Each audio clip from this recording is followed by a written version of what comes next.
Bien, muy buen día con todos. Soy Joshua Barbosa y el día de hoy vamos a trabajar el tema del protocolo de investigación de revisiones sistemáticas. Eh, el protocolo Próspero es un registro, ¿no? Es un registro necesario, en algunos casos obligatorio, para poder publicar anticipadamente el protocolo de investigación de la revisión sistemática. El registro del protocolo Próspero tiene diferentes fines, ¿no? Por ejemplo, uno de los principales fines del protocolo, del registro del protocolo Próspero, tal y cual como el registro de un ensayo clínico, es la transparencia, ¿no? O sea, ¿por qué es necesario ser transparente con el protocolo que se publica, ¿no? Por ejemplo, en la perspectiva o en el contexto de un ensayo clínico, o en este caso una revisión sistemática, muchas veces nosotros proponemos metodología que se va a cumplir antes, durante y después de la realización de un estudio, ¿no?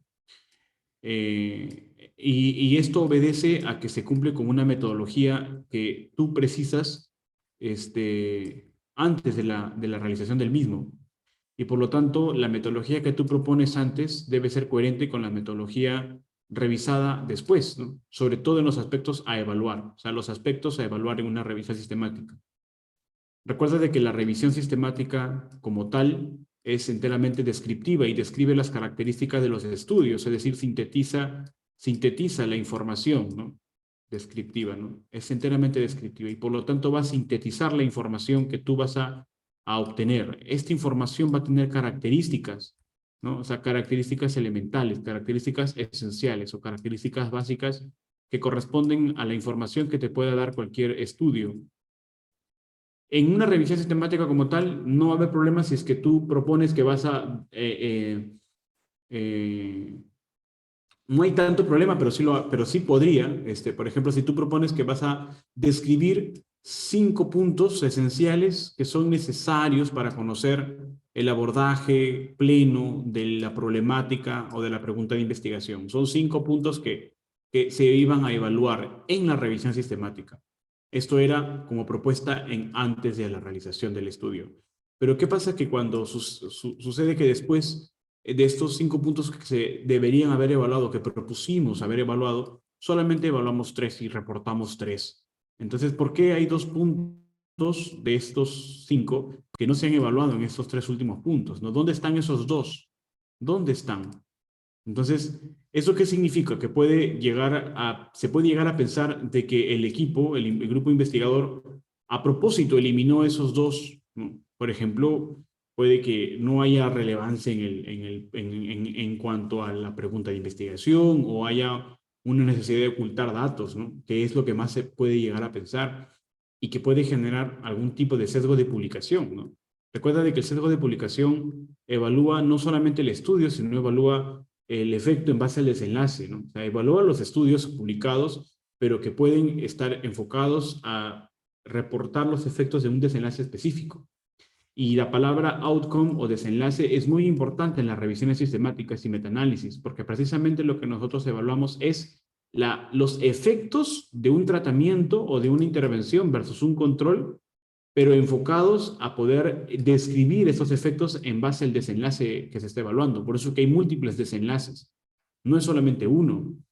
En la revisión sistemática se describe las características de los estudios, o sea, de la evidencia, se sintetiza esta información, pero en el metaanálisis nosotros vamos a evaluar directamente los desenlaces. Entonces, ¿qué pasa? Que tú propusiste evaluar un número de desenlaces específicos antes en el protocolo, pero cuando presentas el informe, cuando presentas el estudio como tal, en el periodo ya después de haber realizado el estudio, evalúas solamente y solamente se publican 2 de esos 3 desenlaces que ibas a evaluar. Entonces, ¿dónde está ese uno que falta? ¿Lo estás ocultando a propósito? Puede que haya necesidad de ocultar la información porque no favorezca la intervención para ese desenlace que precisamente clínicamente fue muy relevante. Entonces, la transparencia es importantísimo. Todo lo que tú propones evaluar tiene que ser reportado en el informe, ya sea como revisión sistemática para evaluar las características de los estudios, o del metaanálisis cuando se evalúan los efectos en los desenlaces. Si tú evalúas o has propuesto evaluar un número total de desenlaces, ese mismo número de desenlaces tiene que estar antes y después del informe de investigación. ¿Qué pasaría si yo propongo tres desenlaces, pero por alguna situación, al final solamente presenté dos desenlaces porque uno, no había información suficiente? Eso significa que para que tú evites el error o el problema ético de ocultar información, tú debes de reportar en tu estudio que se propuso tres desenlaces, pero solamente se evaluó dos por falta de información.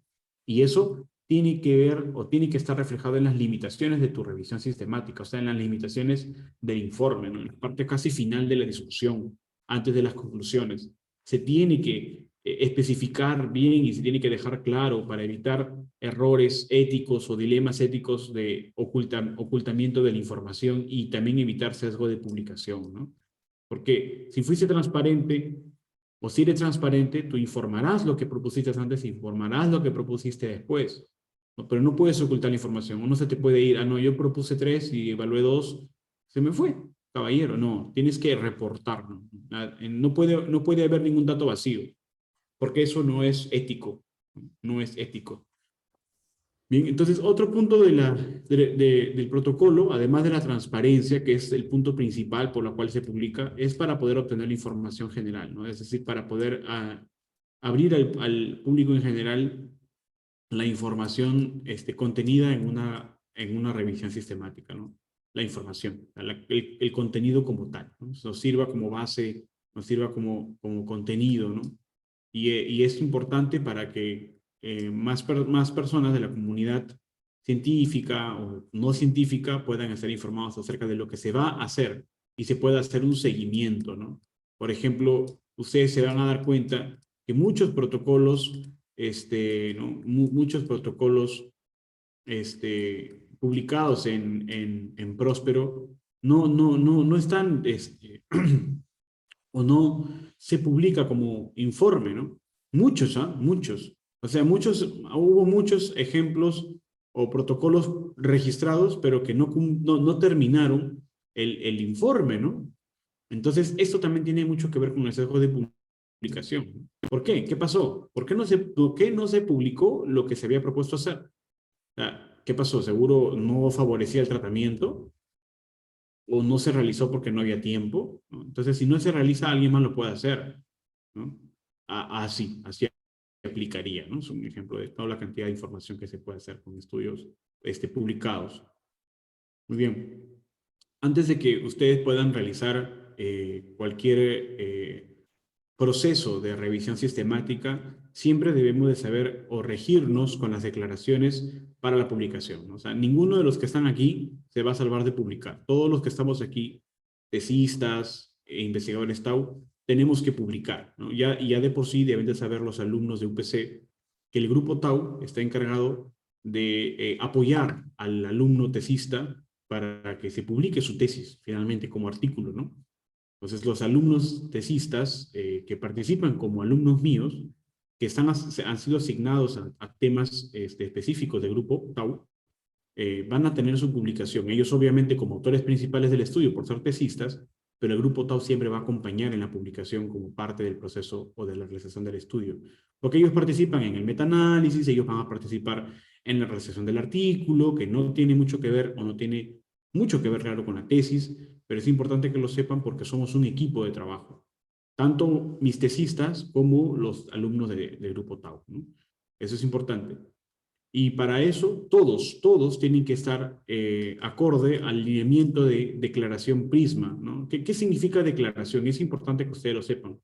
¿Qué significa declarar? Significa que yo voy a declarar, o significa que yo voy a reportar lo que estoy escribiendo para que cuando yo publique mi artículo en la revista, el editor pueda revisar que se ha cumplido con todos los elementos necesarios para la redacción de una revisión sistemática con metaanálisis, ¿no? Entonces, la declaración PRISMA es importante porque tiene elementos puntuales que especifican la estructura de un artículo de revisión sistemática. Entonces, es mejor que ustedes sepan cuáles son esos elementos puntuales, ya los hablaremos más adelante, o en alguna otra oportunidad, creo que lo publiqué también en el YouTube, pero ustedes tienen que tener en cuenta que existen elementos estructurales de redacción de una revisión sistemática que nos sirven para el reporte, ¿no? De declaración para reportar lo que estoy haciendo como redacción en mi revisión sistemática. Mientras más elementos de la declaración yo cumpla, mejor estructurada estará mi revisión sistemática como informe. Y de esta manera, el protocolo Próspero antes y en la declaración Prisma después me ayudarían a asegurar que tanto el protocolo como el informe son consistentes y son coherentes, ¿no? Es decir, yo voy a realizar mi protocolo y voy a culminar con mi informe y el contenido de ambos es consistente. Es decir, no estoy omitiendo, no estoy faltando, no estoy ocultando ninguna información y además estoy estructurando debidamente mi revisión sistemática para que cuando yo publique mi trabajo, yo pida a la revista la publicación de mi artículo, la revista sepa que toda la información está ahí y es homogénea con el resto de revisiones sistemáticas publicadas que han seguido el mismo lineamiento, ¿no? Muy bien. Entonces es importante que descarguen esa información. Aquí está el link. Es Prisma 2020, ¿no? Declaración Prisma 2020. Pueden buscarla aquí, ¿no? Así, ¿no? Colocar esto en el buscador, en Google, y pueden descargar el artículo. Es muy necesario que ustedes sepan y lean el artículo, ¿no? Tiene contenido muy interesante respecto a la estructura. Ahora, vamos al protocolo Próspero. El protocolo, como les dije, es necesario que ustedes, ni bien terminan el borrador, suban y se apruebe ese borrador conmigo. Eso es para mis tesistas y para los alumnos que están empezando proyectos en TAU. Suban. Ni bien terminan el borrador, tienen que subir el protocolo. Es inmediato. No tienen que esperar a que se realice todos los pasos para recién empezar a registrar, ¿no? O sea, no hay que esperar. O sea, el protocolo, ni bien se termina y se apruebe el borrador por parte de todo el equipo, se tiene que subir. Los tesistas suben los dos tesistas junto conmigo como autor, ¿no? Y ya cuando salga publicado el protocolo no hay problema, porque somos tres autores, ¿no? Ya cuando se vea el informe, pues aparecerán los dos tesistas, más los miembros del grupo TAU que participaron también en la realización ya del informe del estudio para la publicación, y yo como asesor y como autor y corresponsal del estudio, ¿no? No hay problema sin el protocolo, los demás miembros del grupo TAU no aparecen, pero sí o sí tienen que estar, en este caso, los tesistas y también, si es que están haciendo los del grupo TAU, su propio registro, tienen que desaparecer ellos, ¿no? ¿Quién publica el protocolo? Publica una sola persona, ¿no? Un solo autor. Normalmente lo debería publicar el autor principal. ¿Quién es el autor principal? El que son dos personas. Puede ser el que va primero en el artículo o el corresponsal. En este caso, yo soy el corresponsal en todos los estudios, pero no soy el autor principal, o sea, el autor que va adelante. Normalmente yo cedo ese lugar a los tesistas en su tesis y que también van a aparecer como primeros autores en el artículo, y ellos ya sabrán quién ponen primero. Normalmente yo aconsejo que sea entre ellos siempre por el apellido, ¿no? O sea, por orden alfabético, o pueden, pues, al azar, ¿no? Dejarlo como a la suerte para ver quién va primero de los dos. En la publicación también, ¿no? En la publicación, el mismo autor o el mismo número de orden de la tesis va en la publicación, seguido de los miembros TAU, y el último siempre voy yo. Eso es también importante que lo sepan, el protocolo, el registro de protocolo, cómo van a ir estructurados el orden. ¿Qué contenido tiene el protocolo? O sea, ¿qué aspectos se evalúan en el protocolo? Hay múltiples aspectos que son evaluados, ¿no? El primero es la pregunta de revisión. Recuerden cuando ustedes en su tesis hacen la pregunta del planteamiento del problema, lo mismo es lo mismo en la pregunta de revisión, porque es la que dirige, ¿no? Y nosotros como grupo de investigación o como miembros y alumnos míos, tienen una estructura, ya que todos estamos prácticamente evaluando estudios de intervención, o sea, ensayos controlados aleatorizados, la mayoría o casi todos tenemos una estructura de pregunta, ¿no? Que siempre empieza, en inglés sería, ¿no? ¿Cuál es la eficacia, ¿no? Esto puede generar algunas suspicacias con diferentes docentes, autores, porque normalmente la pregunta de cuál es la eficacia implica la realización de un ensayo, ¿no? O sea, está circunscrito a una intervención y en una revisión sistemática no, ¿no? Sin embargo, eso no es correcto, ¿no? En las revisiones sistemáticas evaluamos eficacia, pero evaluamos una eficacia ya no individual del estudio, sino una eficacia global, ¿no? A partir de efectos globales. Evaluamos una eficacia global a partir de la síntesis en la revisión sistemática, ¿no? Entonces, nuestras preguntas normalmente empiezan, ¿cuál es la eficacia del tratamiento comparado con en el grupo de pacientes tal, ¿no? Entonces, eso es siempre importante que lo sepan porque es una estructura muy protocolar y de hecho lo vamos a destacar cuando hablemos de esta parte del primer punto. Otro punto es las fuentes de búsqueda, ¿no? O sea, ¿qué bases de datos estás utilizando, ¿no? ¿Qué bases de datos? Las palabras clave que estás aplicando, no la estrategia, sino las palabras clave, ¿no? ¿Qué tesauros principales estás utilizando? Todo eso tiene que estar aquí, ¿no? ¿Hasta qué año o hasta qué fecha, desde qué fecha hasta qué fecha vas a buscar? Eh, ¿Cuáles van a ser los criterios de limitación o si no estás haciendo criterios de limitación para la búsqueda? Todo eso debe estar detallado en las fuentes de búsqueda o en la sección searches. Los tipos de estudios que van a ser incluidos, ¿no? Todos los alumnos que participan conmigo deben de saber que mi enfoque como investigador clínico es específicamente los estudios clínicos de intervención. Es decir, vamos a buscar en su mayoría, eso no significa que vamos a hacer solamente esto, pero en su mayoría vamos a buscar ensayos controlados aleatorizados, ¿no? Puede que alguno por ahí en grupo Tau, sobre todo, también elijan temas relacionados a otro tipo de diseños, pero la mayoría de los estudios que yo hago o que propongo hacer o priorizo son estudios que tienen que ver con ensayos controlados aleatorizados. Entonces, obviamente los tipos de estudios que van a ser incluidos son los ECAS, ¿no? O los RCT en inglés, ¿no? Randomized Controlled Trial.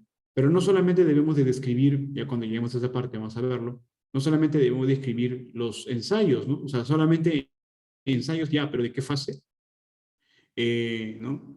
Si son multicéntricos o unicéntricos, ¿no? También tenemos que colocar eso, ¿no? ¿No? Entonces es importante. O sea, no solamente el ensayo, decir que es el diseño del ensayo, sino también decir la fase. Eso es muy importante, ¿no? Fase 2 o fase 3. Entonces ya les dejo para que puedan leer qué significa un randomized controlled trial de la fase, ¿no? ¿Cuántas fases, ¿no? ¿Cuántas fases tiene un ensayo? ¿Y cuál es la diferencia en cada fase, ¿no? ¿Qué significa que un ensayo esté en la fase 0, que esté en la fase 1, que esté en la fase 2, que esté en la fase 3 y que esté en la fase 4? ¿Qué significa? ¿Y por qué es importante saberlo? Eso ya lo dejo de tarea para que lo puedan leer.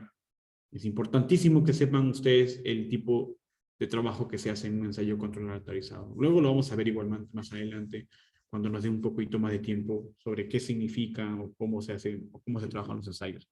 Algunos aspectos importantes, pero por lo menos ya deben de saber cuáles son las fases. Eso es una pregunta que es muy importante porque les van a preguntar en las exposiciones de sus trabajos. La condición, ese es el contexto del estudio, o sea, en qué contexto población, en qué contexto situación se va a realizar. Contexto enfocado sobre todo al tipo de trabajo que se va a realizar, ¿no? Si van trabajando pacientes con COVID, entonces el contexto será pues, en pandemia de COVID-19. Están trabajando, por ejemplo, en pacientes endocrinos, por ejemplo, obesos, ¿no? El contexto será pacientes obesos, ¿no? Participantes, ¿no? Esto tiene que ver con la población, o sea, la PICO, ¿no? Como tal, ¿no? Los participantes, intervención o exposiciones, es que están haciendo estudios observacionales, el control, el comparador o el control, y finalmente los desenlaces. Acá destacan que tenemos que colocar los desenlaces primarios o principales y los desenlaces secundarios y las medidas de efecto para cada uno de los desenlaces. Entonces, ¿a qué se refiere con desenlaces primarios, ¿no? Cuando desenlaces clínicamente relevantes, ¿no? Clínicamente relevantes. ¿Cuáles son los desenlaces clínicamente relevantes en la mayoría de los estudios que vamos a ver? Por ejemplo, mira, hay múltiples desenlaces, ¿ya? Hay múltiples desenlaces que tú puedes evaluar en un estudio, lo puedes ver de otras revisiones sistemáticas, lo puedes ver de los mismos ensayos de los elementos que han evaluado, de los desenlaces que han evaluado. Lo puedes destacar de ahí. Pero acá sí tiene mucho que ver la perspectiva clínica del equipo, ¿no? Por ejemplo, clínicamente, ¿qué es más importante saber de la comparación de una intervención y un control en un paciente del tipo tal, ¿no? En un paciente con tal enfermedad? Entonces, esos desenlaces tú lo vas a ordenar, obviamente, desde el más relevante hasta el menos relevante, ¿no? Por ejemplo, mira, si tú evalúas la mortalidad y tú comparas con, por ejemplo, nivel de presión arterial, si tú comparas esto, ¿cuál clínicamente es más relevante, por ejemplo, en los pacientes con insuficiencia cardíaca congestiva? Tú estás evaluando un tratamiento, por ejemplo, como el que estamos haciendo ahorita de sacubitril/valsartán, y se está utilizando, por ejemplo, en pacientes con insuficiencia cardíaca. Y tenemos dos desenlaces. De todos los desenlaces más importantes, supongamos que sea la mortalidad, pero también está el nivel de presión arterial, ¿no? En este caso, el nivel numérico de presión arterial, ya sea sistólica, diastólica. Si tú comparas estos dos desenlaces clínicamente relevantes, ¿cuál es más clínicamente relevante, ¿no? Obviamente tú dirás la mortalidad. Entonces, por eso es que la mortalidad está por encima de casi la mayoría de los desenlaces, ¿no? La mortalidad general, o la mortalidad cardiovascular, o la mortalidad a cualquier otro tipo, ¿no? Asociada a cualquier otra enfermedad. Entonces, la mortalidad va a ser uno de los desenlaces clínicamente relevantes más destacables de todos. Y es importante que tú sepas ordenar cuáles son los desenlaces primarios, que en este caso, además de ser clínicamente relevantes, son importantes para poder evaluar la eficacia del tratamiento, y los desenlaces secundarios, ¿no? ¿Cuáles pueden ser desenlaces secundarios? Por ejemplo, los efectos adversos, ¿no? Los efectos adversos pueden ser desenlaces secundarios, ¿no? O, por ejemplo, también las funciones vitales, ¿no? Las funciones vitales pueden ser desenlaces secundarios, porque son desenlaces que son relevantes, pero clínicamente relevantes no. Son importantes, pero no son relevantes para la decisión clínica, ¿no? En cambio, desenlaces que puedan comprometer la vida del paciente o su salud o su posterior salud, sí son importantes, ¿no? La mortalidad, por ejemplo, el tiempo de hospitalización, eso también es importante, ¿no? El tiempo de hospitalización, el traslado a la unidad de cuidados intensivos. Dependiendo del tipo de tratamiento que nosotros estemos evaluando, vamos a tener que destacar, ¿no? ¿Quién no ve eso? ¿En qué momento se pueden ver? Ustedes pueden proponerme todos los desenlaces que quieran y junto conmigo podemos definir, ya mira, estos son los desenlaces primarios y estos pueden ser secundarios, ¿no? Entonces, normalmente, ¿quién toma esas decisiones? El equipo entero, ¿no? ¿Y a qué se refieren con medidas de efecto? Todo desenlace, recuerden que solamente tenemos dos tipos de variables para evaluar los desenlaces. Tenemos las variables categóricas, ¿no? Categóricas, o también conocidas como variables binarias, y también tenemos a las variables del tipo numéricas, ¿no? Que también son conocidas en los desenlaces, en las metaanálisis como variables continuas. Entonces, tenemos dos tipos de variables, las variables binarias y las variables continuas. Y las medidas de efecto, para resumir los desenlaces en las variables binarias, solamente pueden ser las medidas de efecto, ojo, las medidas de efecto pueden ser solamente el odds ratio, el risk ratio, o incluso en algunas ocasiones utilizaremos el hazard ratio, ¿no? ¿No? Esas son las únicas, acá no toco, por ejemplo, la diferencia de riesgo o risk difference, porque no es una medida de efecto tan fuerte o tan potente como el risk ratio. Entonces, y aparte, metaanalizar con risk ratio, con risk difference, no es tan necesario si ya tenemos la opción de poder utilizar el risk ratio, ¿no? Entonces, por eso solamente nos enfocamos en estas tres. Pero en las medidas en las medidas de efecto de los desenlaces continuos, sí tenemos que ser muy prudentes al momento de presentarlos, ¿no? Porque solamente trabajamos con la diferencia de medias o también con la diferencia de medias estandarizada, ¿no? Entonces, eso sí es importante que lo sepamos y sepamos en qué momento utilizar la diferencia de medias y la diferencia de medias estandarizada, ¿no? Porque, por ejemplo, me pueden decir, profesor, pero yo en ese trabajo, en mi trabajo hemos encontrado de que los estudios se están presentando no con medias, porque para poder determinar la diferencia de medias de un brazo y del otro, ¿no? De la intervención y de control para el desenlace, para poder utilizar la diferencia de medias, yo tengo que primero encontrar cuál es la media y cuál es la desviación estándar, profesor. pero en mi estudio que estoy incluyendo, no están evaluando con la media ni con la desviación estándar, están evaluando con la mediana, ¿no? Entonces, ¿qué hacer? Ya no lo incluyo porque están evaluando la mediana y no la media, no, pues no.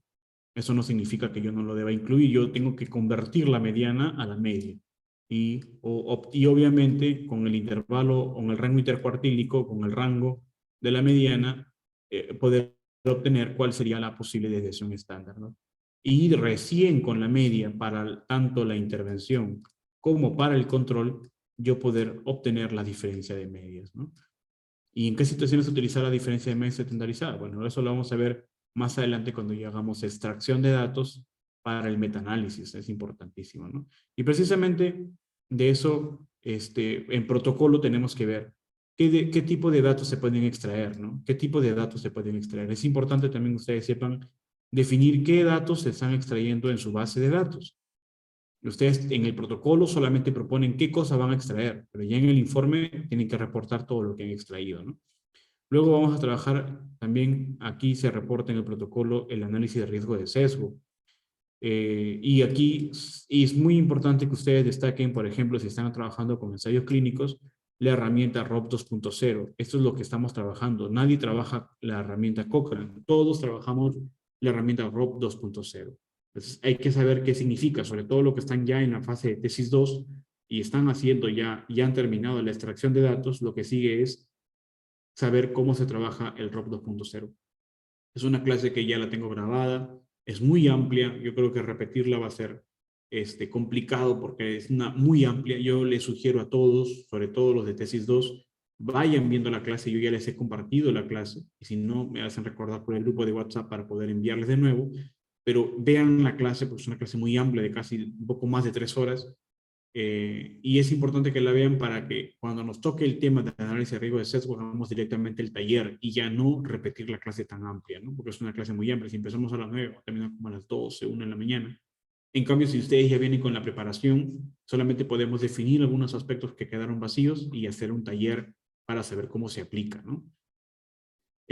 Para el análisis para la síntesis de datos, o sea, el metaanálisis, aquí aplica el metaanálisis, hay aspectos que ustedes deben de llenar, que más adelante los van a conocer, pero que protocolarmente es importante, por lo menos, saber a qué se refiere, ¿no? Hay aspectos, elementos que se deben de cumplir para todo metaanálisis y eso lo vamos a completar como protocolo.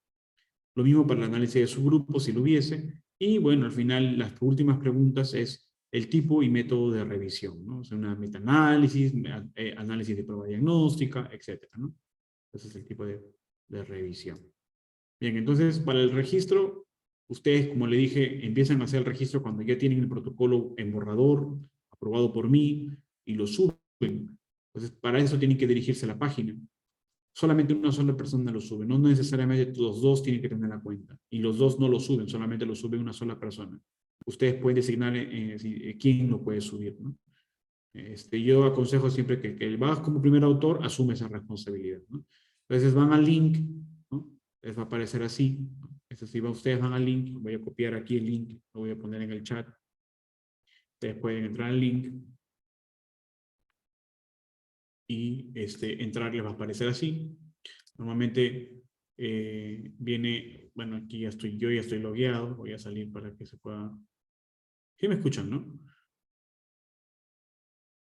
Porque parece que mi internet está medio raro. ¿Hola? ¿Sí me escuchan? Ya, perfecto. Ya, entonces empieza así, ¿no? Y entonces aquí vamos al link, ustedes van donde dice join, o sea, unirse, van a unirse a crear su cuenta y solamente se registran con sus datos, ¿no? Los datos que le piden, van llenándolos y una vez que ya están registrados, se loguean, ¿no? En este caso, por ejemplo, yo voy a login con mi correo y mi contraseña y donde dice My Próspero, hacen clic en My Próspero, ¿no? Hacen clic así, y les aparece esta ventanita, ¿no? Que dice Register Your Review Now, hacen clic ahí, les va a aparecer esta ventanita, ¿no? Así, por ejemplo, hacen clic ahí, y les va a aparecer esta ventanita, y luego ustedes hacen clic en la ventanita morada, porque estamos trabajando todos estudios en personas, ¿no? En humanos. Entonces empiezan a salir estas preguntas, ¿no? Estas preguntas. Nos preguntan, la primera pregunta es si, por ejemplo, hago clic aquí. Ya, no, bueno, ahora ha cambiado un poco. Nos dice si es que nuestro registro va a ser en inglés. Obviamente sí, ¿no? Porque recuerden de que no somos estadounidenses, pero nuestro protocolo sí va a estar en inglés. Entonces, la segunda pregunta es si es que se está realizando un scoping review o una revisión de literatura o un mapping review. Y bueno, todos tenemos que colocar que no. Si colocan que sí, entonces no se puede registrar, ¿no? Pero que son protocolos de revisión sistemática. Y un scoping review funciona como una revisión sistemática en teoría, pero no es una revisión sistemática, ¿no? Recuerden que la revisión sistemática solamente se enfoca en un solo tipo de diseño. En cambio, un scoping review es todos los diseños posibles, ¿no? Nos preguntan también si, por ejemplo, nuestra revisión sistemática está relacionada con desenlaces en seres humanos, ¿no? O si la revisión de la metodología está relacionada a la salud humana, y obviamente sí, ¿no? Todos estamos trabajando tratamientos. Nos pregunta si es una revisión Cochrane.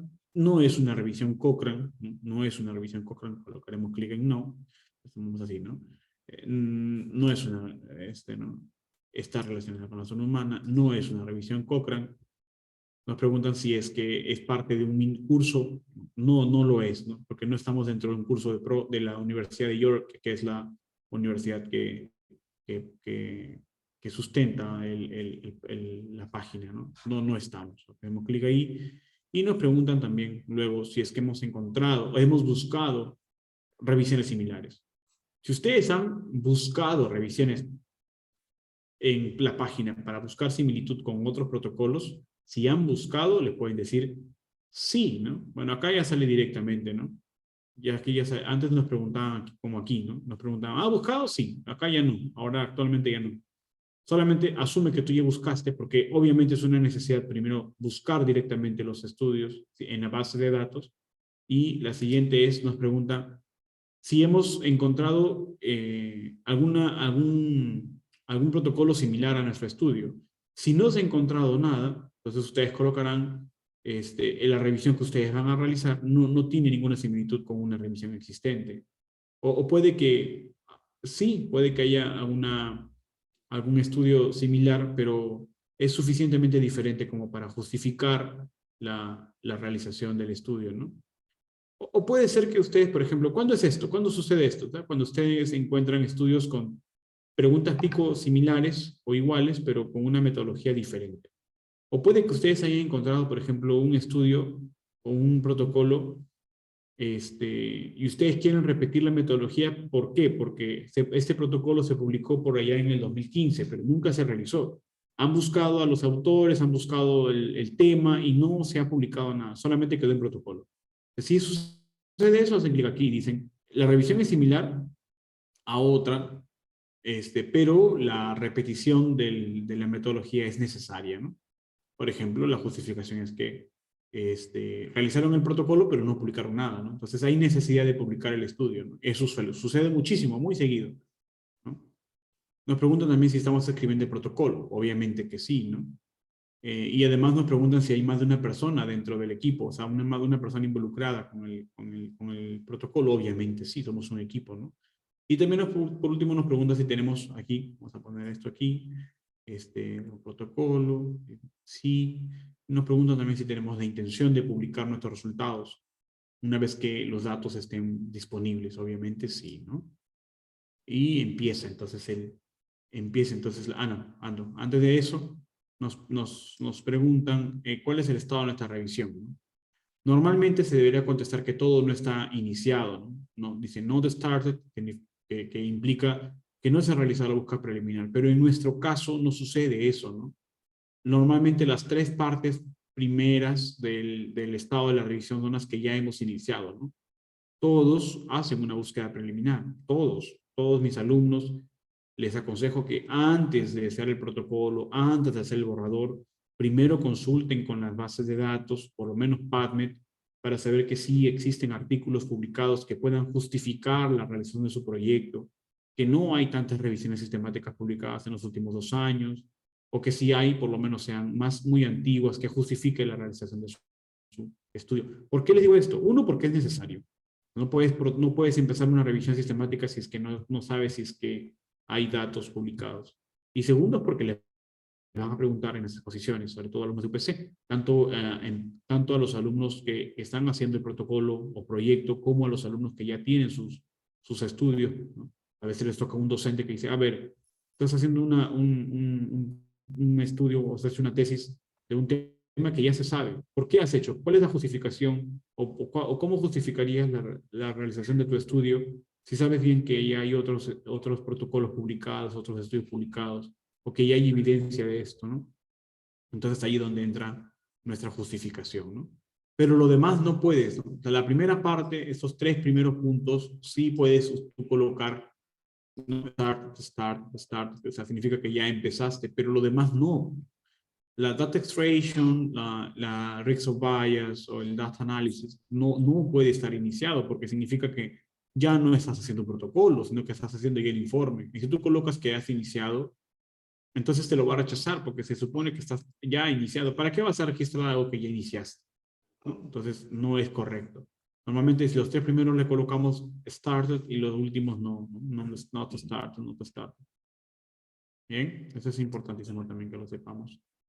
Bien, en cuanto a la pregunta de revisión, ¿no? Acá tenemos, por ejemplo, tres preguntas diferentes de intervenciones diferentes, ¿no? Por ejemplo, siempre, ¿no? What is the efficacy, ¿no? ¿Cuál es la eficacia del tratamiento, por ejemplo, en este caso de liraglutida, directamente en los pacientes? Acá está la intervención, aquí está la población, dice, ¿no? En obesos no diabéticos, en niños obesos, en niños y adultos obesos no diabéticos, acá está la población.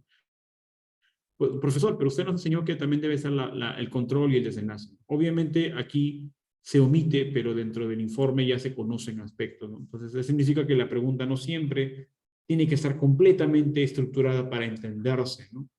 Puede omitirse en el título, disculpe, puede omitirse en la pregunta, ¿no? En algunos otros aspectos sí es muy necesario, ¿no? Por ejemplo, liraglutida sí se está comparando con placebo, entonces esto queda implícito. Pero, por ejemplo, miren la pregunta número 2, uno dice, ¿no? ¿Cuál es la efectividad, o en este caso eficacia, que es lo más correcto utilizar, de la cafeína comparada con la aminofilina? ¿Y por qué es necesario compararla? Porque el tratamiento actual en los pacientes con apnea de la prematuridad es precisamente la cafeína para poder reemplazar la aminofilina, que es una teofilina teofilina no, aminofilina, ¿no? Que es un tratamiento que genera muchos efectos adversos en los pacientes neonatales, ¿no? Entonces, es importante esta comparación y es importante destacar en mi título, para mí, que en la pregunta de investigación, que, que sí, exista tanto, mira, acá está la población, que son prematuros, acá está el desenlace, que es la apnea, acá está la intervención, que es cafeína, y acá está el control, que es aminofilina, ¿no? Y similar abajo, ¿no? ¿Cuál es la eficacia y seguridad de la piperacilina tazobactam o pipetazo versus meropenem en el tratamiento de segunda línea de neutrofenia febril, ¿no? Acá también tenemos, por ejemplo, la población de pacientes, ¿no? De segunda línea, ¿no? Pacientes con neutropenia febril, pacientes que han sido intervenidos con piperacilina tazobactam y el control que sería meropenem y el desenlace que sería la eficacia y seguridad. Entonces está completa la pico. Pero acá la pregunta 1 también es válida, ¿no? También es válida, ¿no? Por más que no esté completa la pico, se entiende y es coherente la pregunta. Los demás también, obviamente, están más completos, tienen toda la estructura y, y son válidos también, ¿no? Entonces, miren cómo se formula la pregunta clínica. Esto tienen que colocarlo en el registro porque les va a salir una parte donde tienen que registrarlo, ¿no? Ahora, vamos a empezar a trabajar el protocolo que les mandé por grupo de WhatsApp. Las fuentes de búsqueda o las fuentes de datos implica varios aspectos, ¿no? ¿Cuáles van a ser los motores de búsqueda? ¿Cuáles van a ser las preguntas clave o los keywords? O, por ejemplo, los tesauros que están utilizando. ¿Qué otros tesauros y en qué están utilizando esos tesauros? Y si tienen o no otras fuentes de búsqueda, como en este caso los preprints, que es importante, o los protocolos de clinical trials, ¿no? Por ejemplo, clinicaltrials.gov, que son aquí, como por ejemplo, que son fuentes de protocolos, que puede ser importante saber si es que tenemos muy poco número de protocolos y poder saber identificarlos, o por lo menos poder haber identificado los estudios que están publicados como protocolo, pero no como informe, para poder reportar, por ejemplo, como limitación, que se encontraron varios protocolos, pero no tantos informes, ¿no? Y esta ausencia de datos puede generar cierto sesgo o cierta limitación en cuanto al verdadero efecto y bla, bla, bla, ¿no? Es importante también. Entonces, así como tenemos, por ejemplo, dice, ¿no? En el protocolo que yo les he puesto, dice, se utilizará bases de datos como PubMed, Scopus, Web of Science y Embase. Entonces acá estamos cumpliendo con la primera parte, que es los motores de búsqueda, ¿no? Las búsquedas se realizarán desde ahora hasta la fe. Acá tienen que colocar, ¿qué? La fecha, ¿no? En este caso, ustedes van a presentar su informe más o menos en 2 meses, ¿no? Estamos agosto, septiembre, más o menos hasta octubre podría ser, ¿no? Más o menos, ¿no? E incluirán frases clave o palabras clave mesh, dice en PubMed, y Thesaurus M3, que son para Scopus y Embase también, ¿no? Finalmente, miren, eso es otro punto. Acá hay un punto, ¿no? En cuanto a los motores, y acá hay otro punto es en cuanto al tipo de búsqueda y palabras clave utilizadas, ¿no? ¿Cuáles van a ser los tesauros? Mesh y M3, esos son los tesauros para la base de datos. Y acá también dice, ¿no? Finalmente, para cada base de datos se aplicará una estrategia de búsqueda. O sea, acá también nos está aclarando que no solamente vamos a hacer una estrategia general, sino que vamos a realizar una estrategia de búsqueda para cada base de datos y que va a estar en el anexo 1. Ustedes deben de dejarlo claro. Ahora, profesor, ¿qué pasaría si todos los tesistas utilizan el mismo texto? Y eso puede generar un plagio, sobre todo en alumnos que ya hicieron esta misma información. Para que no suceda, ya les aconsejé a muchos, quizás algunos no lo sepan, ¿qué hacen? Copian el texto, lo pasan, lo traducen al inglés y luego van a la página Killbot. Killbot. ¿Qué es Killbot? Killbot es no un traductor, sino es un operador de inteligencia artificial que les va a ayudar a reescribir bajo sinónimos ¿no? Y cambiando obviamente la forma de trabajo, que en ese caso se denomina parafraseo, utilizando las palabras para que puedan no repetirlas y evitar el plagio entre ustedes mismos. Esto es válido. Esto es válido para que precisamente los alumnos o las personas que están trabajando con mi método de revisión sistemática, porque eso es un método que está muy particularizado, muy individualizado de la escuela del doctor Adrián Hernández, y que yo, pues como maestro y mentor y jefe de trabajo mío, he seguido, ¿no? Entonces, para que ustedes no se plagien entre ustedes, utilicen primero traducir de este español que está en el protocolo que les mandé al inglés y luego colocar aquí, ¿no? El texto en inglés, parafrasearlo, les va a salir un resultado.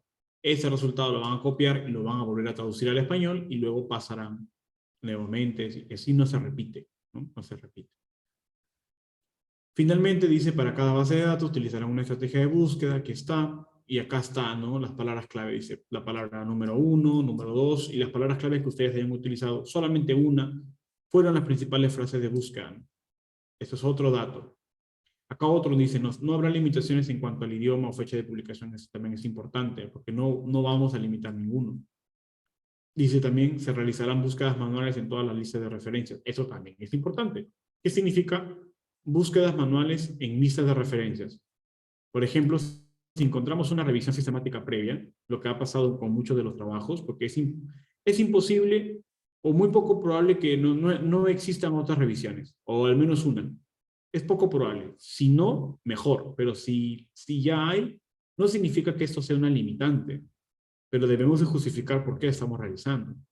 Pero si ya encontramos una revisión sistemática previa antes del 2020, por ejemplo, yo puedo utilizar la información de los estudios incluidos en esta revisión para utilizar como base directa a mi metaanálisis o a mi revisión sistemática como tal. Eso se llama lista de referencia. Entonces, ¿para qué me sirve? Para yo saber que en mi revisión sistemática, por ejemplo, que en el estudio previo hayan encontrado, supongamos, 8 estudios hasta el 2020. Se supone que ya estamos en 2022, mi revisión sistemática no va a incluir 8, ¿no? va a incluir 8 más los ensayos que están publicados desde el 2020 al 2022. Pero supongamos que tenga 10 a 12 estudios.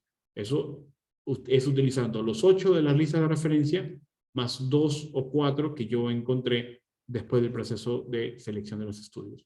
Entonces, eso se llama lista de referencia. Por eso es importante que ustedes sepan cuántas publicaciones hay, aparte de las que ustedes ya están haciendo, ¿no? Bien, esto es un ejemplo, ¿no? De cómo, en la publicación, de cómo se describe los estudios, de cómo se describe, disculpen, las fuentes de datos, ¿no? Por ejemplo, ellos dicen Medline, Embase, Med, serán buscados desde el inicio, dice, desde la inception, o sea, desde el inicio de los tiempos en las bases, hasta abril de 2020. ¿No? Nosotros también tenemos ya nuestro protocolo, eso deben utilizarlo ustedes, ¿no? Los tipos de estudios que van a ser incluidos, eso también es importante. Acá, a ver, disculpen, creo que me he confundido. Allá. Esto vamos a omitir que debería estar en la otra diapositiva. Lo voy a jalar de una vez, porque si no, nos vamos a retrasar. Ya, voy a ponerlo por acá, creo que está.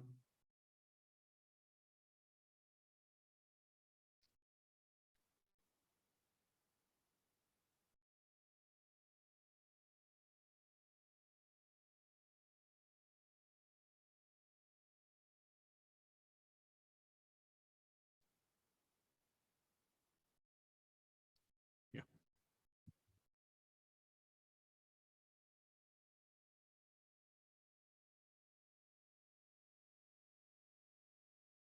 Entonces les decía, tipo de estudios que van a ser incluidos. Eso ya sabemos que hay diferentes diseños de estudio publicados y que yo solamente voy a escoger un tipo de estudio o un tipo de diseño de estudio que va a ser incluido, ¿no?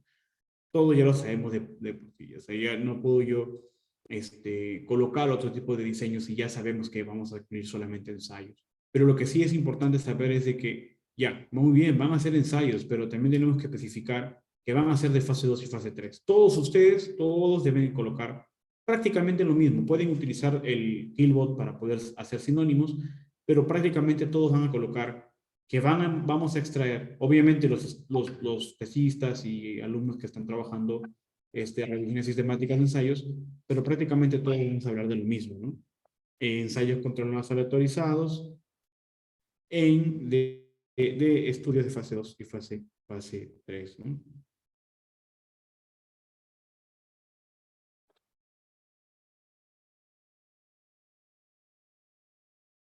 Disculpen.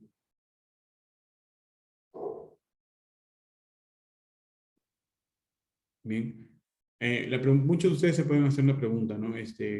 Por ejemplo, ¿por qué no puedo incluir ensayos y también estudios observacionales, ¿no? ¿Podría incluirlos? La pregunta es compleja, pero la respuesta podría ser circunstancial, ¿no? Por ejemplo, hay en algunos estudios, como que nos ha tocado, por ejemplo, este, nosotros solamente debemos de saber que cuando se hace un estudio de revisión sistemática de ensayos controlados aleatorizados, solamente van a estar incluidos los ensayos. Pero hay situaciones en las cuales, por ejemplo, no hay la cantidad suficiente de estudios, de ensayos, o aún así hay suficientes, pero también hay estudios observacionales. ¿Los puedo incluir ambos? Nosotros, por ejemplo, publicamos hace poco el estudio de colchicina y también publicamos que habían estudios observacionales, ¿no? Solamente por la necesidad de saber de que había información relacionada a otro tipo de diseños, incluimos ambos. Pero cuando hicimos la tabla de revisión sistemática, o sea, la tabla de los estudios incluidos, destacamos los diseños y cuando evaluamos el metaanálisis, evaluamos por separado. Entonces, se hizo una revisión sistemática, claro, pero se evaluó de forma distinta, ¿no? Entonces alguien me puede decir por ahí, pero oye, entonces eso es un scoping review. Pero bueno, en realidad no fue un scoping review porque a pesar de que se incluyó más de un diseño, se analizó por separado y se aclaró que no se puede analizar todo junto, o sea, no se puede meter a la misma olla a todos. Se tiene que necesariamente analizar por separado, describir por separado y también interpretar por separado, ¿no? Denotando la limitación de cada diseño. Los estudios observacionales están por debajo de los ensayos clínicos y por lo tanto debe de entenderse la implicancia, la relevancia y el impacto que tiene en cuanto a la comparación de tratamientos, ¿no? Es importantísimo eso, es importantísimo. Y destacamos, por ejemplo, en nuestro estudio de colchicina que otras revisiones sistemáticas lo habían analizado como si fuese lo mismo, ¿no? Y en realidad no puede ser lo mismo, ¿no? No puede ser lo mismo. Entonces, importantísimo que ustedes sepan destacar quiénes van a ser incluidos. Por ejemplo, acá nosotros dijimos, ¿no? Acá dijimos, bueno, acá pusimos cuáles fueron las fuentes de datos y acá también colocamos qué tipo de ensayos, ¿no? Nosotros seleccionamos resúmenes de ensayos controlados autorizados que evaluaron en neonatos prematuros y, y donde la intervención primaria fue el ordenamiento del cordón umbilical comparado con el clapaje inmediato, tardío o la no intervención, ¿no? Entonces, eso fue en cuanto al proceso de qué estudios van a ser incluidos. O sea, fueron ensayos controlados en, en tal tipo de pacientes, ¿no? Eso también lo pueden ustedes colocar. Ahora, eso es en cuanto a los estudios incluidos. Ahora, a los desenlaces, ¿no? Ya les había mencionado, hay desenlaces primarios, hay desenlaces secundarios, el orden que no establece, o qué tipo, o los grupos, a quién lo establece el equipo como tal. O sea, nosotros decidimos quiénes van a ser los desenlaces primarios y secundarios. ¿Mediante qué es esa decisión? Mediante la necesidad clínica de sustentar el tratamiento. Puede estar invitado también un clínico en el equipo que nos puede ayudar a resolver esta duda, ¿no? Por ejemplo, acá tenemos diferentes desenlaces, ¿no? Por ejemplo, porcentaje de sujetos que han reportado una puntuación de la severidad, ¿no? En una escala ordinal, por ejemplo, basados en la muerte o hospitalización por ventilación mecánica invasiva o ECMO, por ventilación mecánica no invasiva, etcétera, etcétera, ¿no? O sea, esa es la escala de 6 puntos. Y esa escala es la evaluación primaria para un estudio, por ejemplo, ¿no? Para ese estudio que reporta de esa manera, ¿no? El otro desenlace será el tiempo desde la intervención hasta la alta del hospital, hasta la alta hospitalaria, ¿no? Entonces, eso, obviamente, acá tenemos, por ejemplo, un desenlace que puede ser categórico, puede ser continuo. Acá tenemos un desenlace que necesariamente es continuo. Y por eso, obviamente, que acá nos dice, ¿no? La proporción de pacientes con tal escala, ¿no? El odds ratio, ¿no? Y la diferencia de medias para el otro desenlace. Entonces, ese es el desenlace y este es el tipo de medida de efecto que se está utilizando, ¿no? Por eso les hice un énfasis en que los desenlaces se evalúan en función de la naturaleza de las variables, ¿no? Y la naturaleza de las variables para las revisiones sistemáticas son específicamente las variables de tipo continuo, como este, o categórico como este, ¿no? Bien. En el protocolo que yo les compartí dice, ¿no? Desenlaces. Los desenlaces primarios serán tal, tal, tal, tal, tal.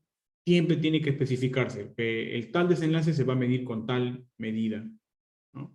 Sí, sí o sí. Ustedes pueden acá colocar, por ejemplo, dos cosas. Pueden colocar acá las unidades de medida. Por ejemplo, si yo les digo, la mortalidad, los desenlaces primarios serán mortalidad. Ya no es necesario, sabemos que la mortalidad es una variable categórica, pero evaluado con, en este caso, por ejemplo, evaluado o medido con, en este caso sería, por ejemplo, el odds ratio, o si tú quieres ser más específico con el tipo de evaluación, ¿no? He medido en frecuencias, ¿no? O en proporción, por ejemplo, puedes tú decir, porque y con eso tú vas a dejar claro que en el metaanálisis ese tipo de evaluaciones del desenlace va a tomarse para destacar el odds ratio o el risk ratio, ¿no? Como medida de efecto, ¿no? Pero, por ejemplo, cuando los desenlaces sí son continuos, aquí sí es importante saber cuál es la unidad de medida. Por ejemplo, si estamos hablando de, no sé, el tiempo de intervención, desde la intervención hasta la alta hospitalaria. Esto está en días, ¿no? Eso está en días. Entonces, ustedes tienen que colocar acá, ¿no? Los desenlaces primarios serán, por ejemplo, tiempo de intervención hasta la alta hospitalaria, medido en días, ¿no? O puede ser, por ejemplo, medido en horas. O si estamos trabajando, por ejemplo, no sé, el desenlace primario será, por ejemplo, la hemoglobina glucosilada, ¿no? ¿Cuál será la unidad de medida o la medida de la hemoglobina glicosilada, ¿no? Será en por ciento, ¿no? Por ciento, ¿no? Ustedes pueden decir eso, ¿no? En por ciento. O es la glicemia, por ejemplo, ¿no? Si es la glicemia, entonces ustedes están midiendo la glicemia en miligramos por decilitro, por ejemplo, ¿no? Eso es también importante que lo destaquen. ¿Por qué? Porque significa que, ¿qué pasaría si nosotros queremos evaluarlo en miligramos por decilitro y el estudio que estamos evaluando, que hemos incluido, lo evalúa en milimoles, ¿no? Entonces, tenemos que convertir de milimoles a miligramos, ¿no? Entonces, eso es por eso que nosotros tenemos que determinar una medida de la variable de forma general y universal, ¿no? Y obviamente acá también te saca cuáles van a ser los primarios y cuáles van a ser los secundarios. Entonces, miren, ahí estoy destacando estos dos aspectos porque esto es lo que va al registro y esto es lo que va a su protocolo de su trabajo, ¿no? Que tenemos, por ejemplo, un estudio, ¿no? Cómo se evalúan los desenlaces. Ya, ahora sí, en cuanto a la selección y en la extracción de datos, ¿no? Aquí es importante también en el protocolo que nosotros describamos cómo va a ser el proceso de selección, cuántos autores, en este caso los dos tesistas o los dos autores principales del trabajo de revisión, son los que van a realizar el proceso de selección de los estudios. Entonces, recuerden esto, en Prisma, los que van a leer, espero que hagan eso, que los que van a leer el día de hoy o en estos días, el Prisma 2020, se van a dar cuenta que van a llegar a la figura que se denomina diagrama de flujo o flowchart. En este diagrama establece el proceso de selección, que primero empieza después de pasar la búsqueda, de descargar todos los estudios, de eliminar los duplicados, de pasar esto al Ryan. Todo ese proceso tienen que describirlo, ¿no? Y el proceso de selección por título y resumen, y luego por texto completo, y todo eso tiene que estar detallado acá. Por ejemplo, acá mira, dice, tras las búsquedas electrónicas, ambos autores, acá ponen las iniciales de los tesistas o de los investigadores, realizarán el primer paso del cribado, evaluando los títulos, y acá debe decir, y los resúmenes, y aplicando los criterios de inclusión y exclusión a cada resultado revisado. Perfecto. Dice, además, se eliminarán las entradas duplicadas y todos los títulos y resultados de la búsqueda electrónica se descargarán en EndNote 20. Tras esta fase, se buscarán y analizarán los textos completos de los estudios seleccionados.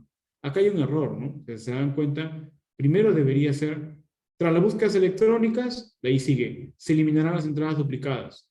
Eso es lo que sigue, ¿no? Seguro, cuando hicimos la traducción para evitar el plagio, se pasó, se cambió, pero ustedes ya deben de saberlo, ¿no? Después de las búsquedas electrónicas y la compilación de toda la información, lo siguiente que es eliminar los duplicados. Y después de esto, recién pasar a la evaluación por título y resumen, ¿no? Pues tengan cuidado con esto, a pesar que ya está aquí, yo les he pasado, pueden haber algunos de estos errores que hay que destacar. Entonces, sigan el mismo orden.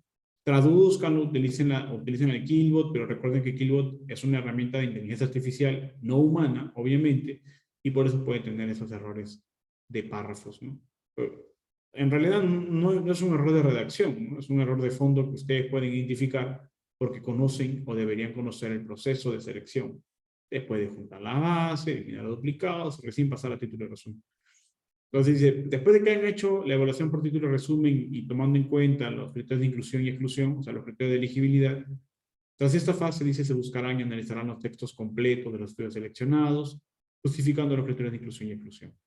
La revisión sistemática incluirá todas las investigaciones y se iniciará el proceso de extracción, ¿no? Entonces, ahora, después de eso, inmediatamente, ¿cuál es el proceso de extracción? Inmediatamente ustedes dirán, utilizando un formulario de hoja de cálculo Excel, previamente preparado, dos autores, ustedes pueden, ya sabemos que estos son los mismos, extraerán los datos de cada estudio de forma individual y en ciego, o sea, de forma independiente. De cada estudio se extraerán los datos del autor, aquí vienen los datos. ¿Qué datos vamos a extraer? Mira, ahora vamos a la siguiente diapositiva, pero miren, se extraen por lo menos información del autor, el año de publicación, el país, el tipo de estudio, el número de participantes por cada brazo, los criterios de selección de los estudios y la descripción de la intervención y control y desenlaces primarios y secundarios, ¿no? Eso es en esencia lo que se extrae, la información general.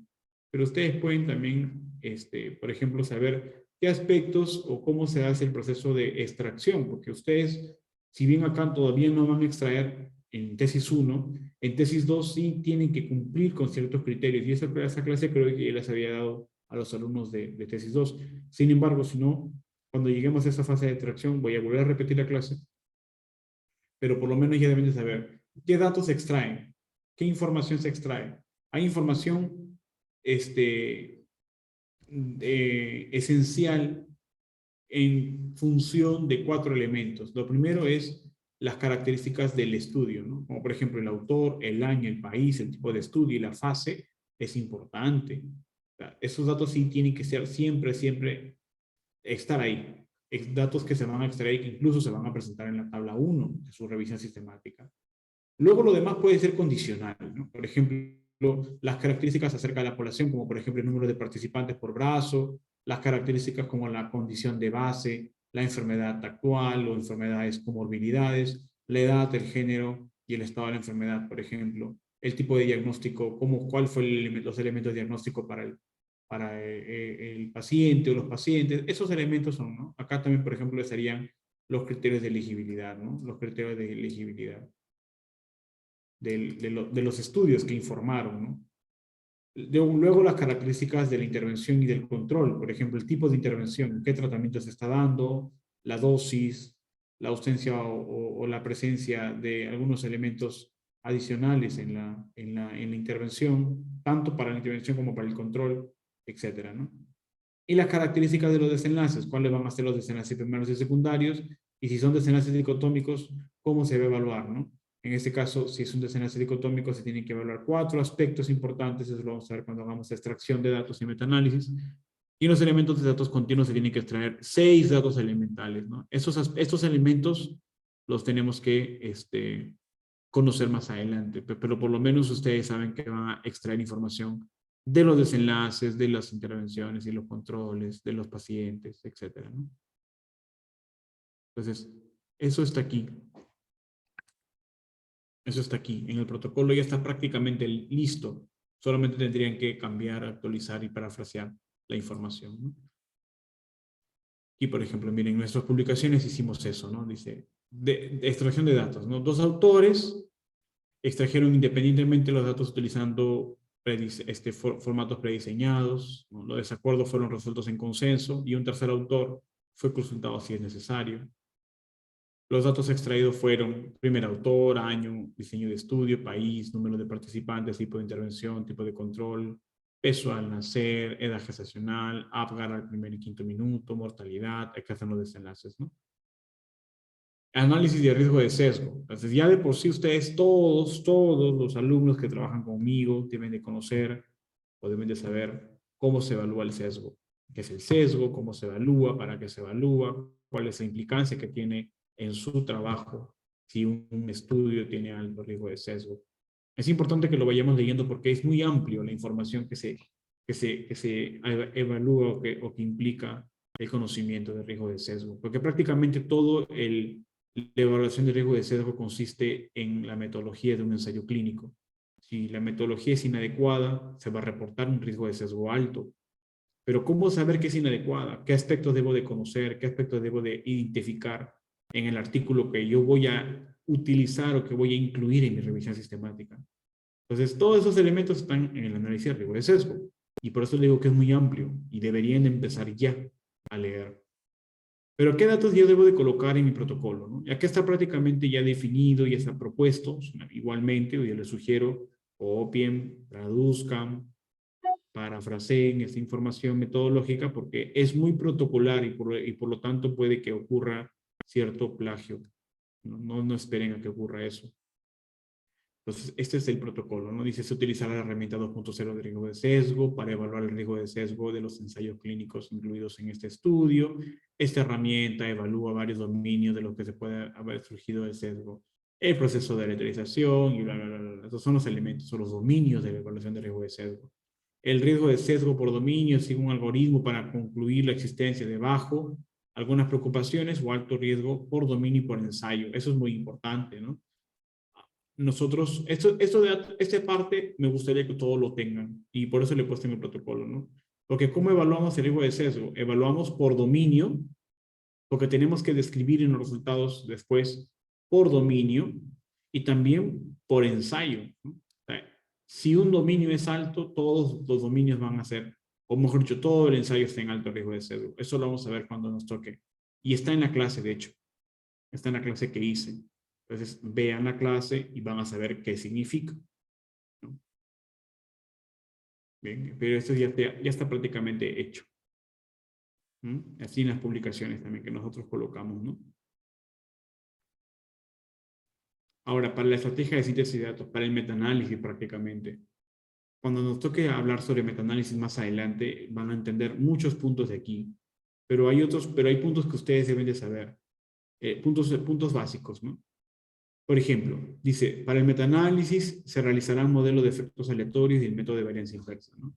¿Qué es destacable de aquí? El modelo, ¿no? El modelo y el método. Cuando hablemos, nuevamente les digo, cuando hablemos de metaanálisis van a saber qué significa modelo de efectos aleatorios. ¿Qué otro modelo hay? El modelo de efectos fijos. ¿Qué significa modelo de efectos fijos? ¿Qué significa modelo de efectos aleatorios? ¿Cuántos métodos de metaanálisis existen para cada modelo, ¿no? Normalmente todos, por protocolo, vamos a trabajar siempre el modelo de efectos aleatorios y el método de varianza inversa. Eso siempre. Eso ya es protocolar. O sea, mi escuela de trabajo, los que trabajan conmigo ya saben que van a analizar siempre modelos de efectos aleatorios y método de varianza inversa. Ahora, el por qué es importante también saberlo, porque les van a preguntar, a ver, a los alumnos de UPC les van a preguntar en sus exposiciones, ¿qué significa que estés utilizando el modelo de efectos aleatorios? ¿Por qué no modelo de efectos fijos, alumno, alumna? Les van a preguntar. ¿Por qué método de varianza inversa? ¿Qué otros métodos hay? Les van a preguntar también. Entonces es importante que lo sepan. Esta clase también está ahí en el YouTube, pero igual lo vamos a repetir más adelante, porque es una clase que, si bien no es tan amplia, bueno, más o menos amplia, sí es necesaria, ¿no? A diferencia del estudio, de la clase de riesgo de sesgo, que sí verdaderamente es muy amplia.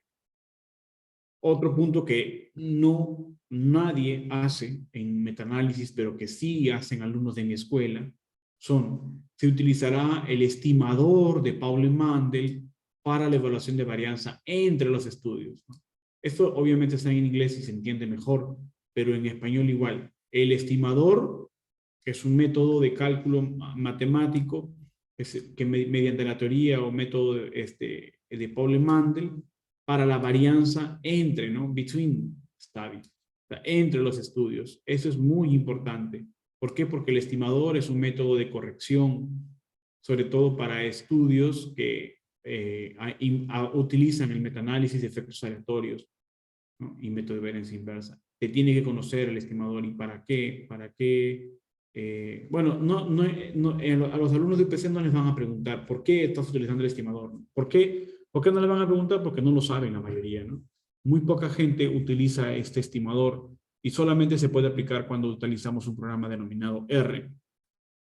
Y no todos lo saben, no todos saben utilizar, no todos saben por qué, ¿no? Pero nosotros en la escuela que seguimos al doctor Adrián Hernández y por lo tanto la escuela que yo ya sigo y que hago con mis alumnos, todos tienen que especificar que van a utilizar el estimador de Pauli Mandel.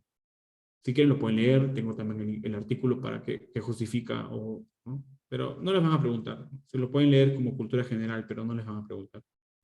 Eso sí es importante, ¿no? Para los desenlaces continuos, los efectos del tratamiento en este caso acá tienen que colocar el tratamiento, la intervención, sobre los desenlaces se expresaron como diferencia de medias con intervalos de confianza del 95%. Y los desenlaces dicotómicos se valora el riesgo relativo con intervalo de confianza del 95%, ¿no? O sea, esto de acá también es importante. ¿Cuáles son las medidas de efecto, ¿no?, que se van a utilizar para los desenlaces continuos y los desenlaces categóricos? Los valores iniciales de los resultados continuos se ajustarán por brazo del ensayo. Eso lo vamos a ver cuando hagamos metaanálisis. ¿Qué significa ajuste de datos iniciales o datos basales? Eso es importantísimo, importantísimo. Y es el dolor de cabeza para todos los que hacen metaanálisis de desenlaces continuos, ¿no? ¿En qué momento se ajusta? ¿Cómo se ajusta? ¿Cuáles son las situaciones en las cuales debemos ajustar la información? Eso es importante. Lo van a ver cuando hagan su extracción de datos. Es un dolor de cabeza, pero lo podemos hacer. Y lo tienen que hacer ustedes. La heterogeneidad estadística para los efectos entre los ensayos se evaluará mediante la estadística I cuadrado, ¿no? El índice I cuadrado es muy básico, pero elemental. Nos ayuda a determinar no la heterogeneidad, pero por lo menos un acercamiento a las diferencias entre ellos, ¿no? ¿Qué tan diferentes son entre ellos? Mientras más baja heterogeneidad haya, mejor, porque significa que menos heterogéneos son, y mientras más alta la heterogeneidad no es tan conveniente, ¿no? Pero no implica que no se haga el metaanálisis, ¿no? Pero de hecho, nosotros siempre, si utilizamos los efectos aleatorios, es de esperar que la heterogeneidad sea mayor que 30 menos, ¿no? Ahora, el análisis de sensibilidad. ¿Qué significa análisis de sensibilidad? En nuestra escuela, el análisis de sensibilidad sería utilizar el método inverso al análisis actual o primario que estamos haciendo, ¿no? Si ustedes utilizan un modelo de efectos aleatorios, el modelo inverso será el modelo de efectos fijos. Ustedes están utilizando un método de varianza inversa, el modelo inverso será el método de Mantel-Haenszel, ¿no? Entonces, por eso es que lo colocamos acá, ¿no? Con respecto al modelo, se aplicarán efectos fijos, y en cuanto a los métodos, se realizará el método de Mantel-Haenszel para el análisis de sensibilidad de los estados primarios, ¿no? Luego sigue qué biblioteca van a utilizar, el sesgo de publicación, etcétera, ¿no? Pues miren, si se dan cuenta, prácticamente es un protocolo. Copian, pegan prácticamente lo mismo, pero van a cambiar acá el tratamiento y obviamente utilizar sinónimos o parafrasear para que no les haga plagio, ¿no? Pero prácticamente es lo mismo para todos. El análisis de subgrupos lo definen conmigo. Normalmente yo aconsejo que si es que no identifican su grupo al momento de plantear su estudio, no lo pongan, ponen simplemente none, ¿no? Ponen none en su protocolo y ya después lo vamos a definir. No hay ningún problema por eso. Normalmente yo aconsejo eso. En el protocolo van a colocar. Obviamente en su tesis no van a colocar nada respecto al análisis de subgrupos, pero ya cuando hagamos el informe o el artículo sí se van a colocar, ¿no? Ese dato va a surgir después, ¿no? A menos de que lo puedan identificar. En la evaluación por grade también es importante. Todos los alumnos de la escuela, sobre todo aquellos que se han integrado después del 2021, van a tener que hacer grade, ¿no? ¿Por qué? Porque nosotros ya hacemos grade, ¿no? ¿Y para qué? ¿Para qué nos sirve? Para tomar decisiones, ¿no? Los trabajos que nosotros hacemos, los alumnos que trabajan conmigo, tienen que hacer estudios que ayuden a tomar decisiones clínicas, y para eso se necesita utilizar la evaluación grade, ¿no? Es importante que ustedes lo sepan, ¿no? Y esto es protocolar. Copian y pegan y lo mismo, ¿no? Pueden traducirlo. Yo les sugiero escuchar la clase grade también que tengo en YouTube para que puedan entender qué significa y por qué se evalúa grade, porque es importante, ¿no? Y bueno, para finalizar, simplemente la última pregunta es el tipo de revisión o área de salud. Así colocan siempre revisión sistemática, ¿no? Systematic Review y metaanálisis. Clic ahí. Y luego el área, ¿no? En el que están. La mayoría de ustedes trabajan salud del niño, otros trabajarán adulto y o enfermedades infecciosas, etcétera, ¿no? La pregunta que ustedes se van a hacer después cuando lleguen a publicar su protocolo es: profesor, lo que usted me ha expuesto solamente es para algunas preguntas. Hay otras preguntas que no se han llenado. ¿Qué hago con esas preguntas? Las preguntas que no tienen el asterisco son las que no son obligatorias. Y las preguntas que tienen el asterisco son las únicas que yo he colocado en esta presentación. Y son las únicas que yo considero que se deben de llenar. Las preguntas que no tienen el asterisco no las llenen. Déjenlas en blanco y no hay problema. Pero si tienen asterisco, son obligatorias para poder enviar el protocolo. Y pues son precisamente las preguntas que están en esta presentación. Así es que si resuelven todas las preguntas que yo les he puesto acá, prácticamente van a tener el protocolo listo, ¿no? Muy bien, eso sería todo por hoy. Muchas gracias.